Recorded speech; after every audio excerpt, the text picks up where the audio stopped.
এই অভ্যুত্থানের পরে আপনার মনে হইলো যে আমাদের একটা ঘোষণাপত্র দেওয়া দরকার, কয়েক মাস পরে এই অভ্যুত্থান, সেটা তো এখনো ঘোষণাপত্র হয়নি। আবার কয়েক মাস পরে মনে হইলো যে রাষ্ট্রপতিকে সরানো দরকার, কয়েক মাস পরে মনে হইলো সংবিধান বাতিল করা দরকার, কয়েক মাস পরে মনে হইলো যে এই বুলডোজার দিয়ে আওয়ামী লীগের নেতাকর্মীদের বাড়িঘর ঘুরিয়ে দেওয়া দরকার। রাষ্ট্র পরিচালনা তো যেমন খুশি তেমন সাধু বিষয়টা না। তো এইগুলা করে রাষ্ট্রকে আরো বহির্বিশ্বে নেতিবাচক ভাবে পোর্ট্রে করছে।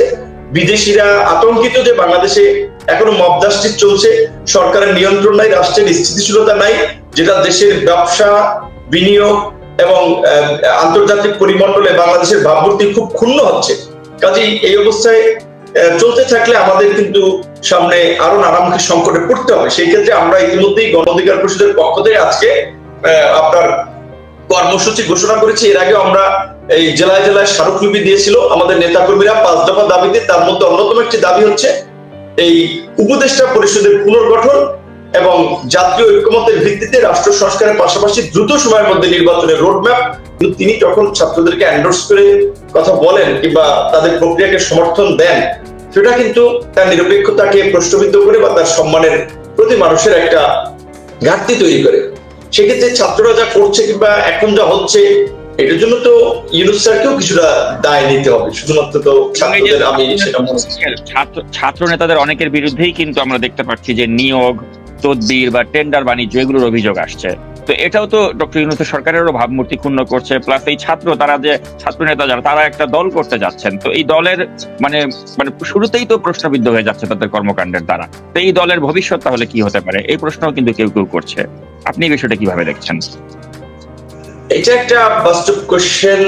অনেক প্রশ্ন আছে, বাস্তবতা আছে। যেমন ধরেন 52-তে, 69-এ এরকমের ছাত্রদের নেতৃত্বে গণ আন্দোলন হয়েছিল। 90-এর স্বৈরাচার বিরোধী আন্দোলনে এরশাদের পতন হয়েছিল। কিন্তু ছাত্র নেতৃবৃন্দ সরাসরি এইভাবে সরকারে আসে নাই, মানে সেই পতন পরবর্তী সরকারের পার্ট হয় নাই। তারা নিজেদেরকে তৈরি করে আরো ভালোভাবে জাতীয় রাজনীতিতে আবির্ভূত হয়েছে। এখন আমাদের ছাত্র নেতৃবৃন্দ যদি তারা প্রকৃত অর্থে জাতিকে কিছু দেওয়ার চিন্তা করতেন কিংবা ইতিহাসের একটা মোড় ঘোরানোর চিন্তা ভাবনা তাদের মধ্যে থাকতো, ভালো একটা রাজনীতি কিংবা রাজনীতিকে পরিবর্তন করার একটা আকাঙ্ক্ষা থাকতো, তাহলে তারা সরকারে যেত না। আমি মনে করি এটা তো ওয়াইজ ডিসিশন না তাদের। তারা রাজনীতির মাঠে থেকে জনগণকে নিয়ে এই সরকার যেন সঠিক পথে থাকে, জন আকাঙ্ক্ষা পূরণে কাজ করে, সেইভাবে কাজ করাটা দরকার ছিল। তাহলে তারা এমনি রাজনৈতিক ভাবে গড়ে উঠতো। এখন তারা একদিকে সরকারে আছে, সরকারের সুযোগ সুবিধা ভোগ করতেছে অ্যাজ এ মিনিস্টার হিসেবে, কিংবা তাদের সরকারের একটা প্রভাব আছে, সরকারের উপদেষ্টা পরিষদ সহ তাদের একটা নেক্সাস আছে। এখন তারা যদি একটা দল করতে চায়, তাহলে তো মানুষ এই কোশ্চেনটা করবে যে তারা কিংস পার্টি করতেছে সরকারের সুযোগ সুবিধা নিয়ে। এটা নৈতিকভাবে তারা পারে না। এখন তারা যদি বলে ওকে আমাদের মধ্যে যে দল করবে সে পদত্যাগ করবে আর বাকিরা ইসে থাকবে। কারণ আপনারা টিটু ভাইয়ের যে সম্পর্ক, আপনারা এই টেলিভিশনের ম্যানেজমেন্টে আছেন, সেক্ষেত্রে টিটু ভাই সরকারে গেলে স্বাভাবিকভাবেই তার আপনার একটা প্রভাব টিটু ভাইয়ের মধ্যে থাকবে। কিংবা আমি একটা দল করি, এখন আমি কালকে যদি উপদেষ্টা হই, আমি যদি বলি আমার দলীয় পদ আমি অব্যাহতি পেয়ে আসছি, অব্যাহতি নিয়ে আসছি, তাই বলে রাজনৈতিক প্রভাব আমার মধ্যে থাকবে না, এটা কিন্তু বিশ্বাসযোগ্য না। কিন্তু এখন সেই ক্ষেত্রে এই তাদের রাজনৈতিক দল গঠন সরকার, এটা নিয়ে ব্যাপক মাত্রায় রাজনৈতিক মহলে প্রতিক্রিয়া হচ্ছে।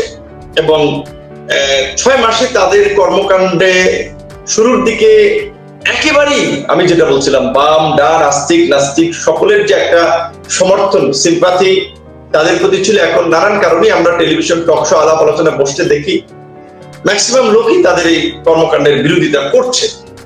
সেক্ষেত্রে আবার তার যোগ্যতা রয়েছে।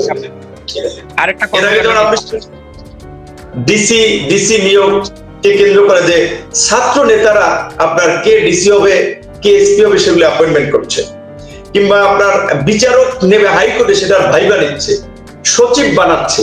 তো এইগুলো করতে গেলে আপনারা চিন্তা করেন, 3rd ইয়ার 4th ইয়ার কিংবা সবেমাত্র গ্রাজুয়েশন শেষ হয়েছে, সেই ছাত্র বিচারক কে হবে সেটার ভাইবা নিচ্ছে, সচিব কে হবে এগুলো দৌড়দৌড়ি করতেছে, কিংবা ইন্টারমিডিয়েটের কিংবা অনার্স 3rd ইয়ার 2nd ইয়ারে পড়া ছেলেরা ডিসি অফিসে বিভিন্ন কার্যক্রম তদারকির নামে ওখানে তদবির করছে, পুলিশ কনস্টেবল নিয়োগে তাদের সুপারিশ হস্তক্ষেপ করছে।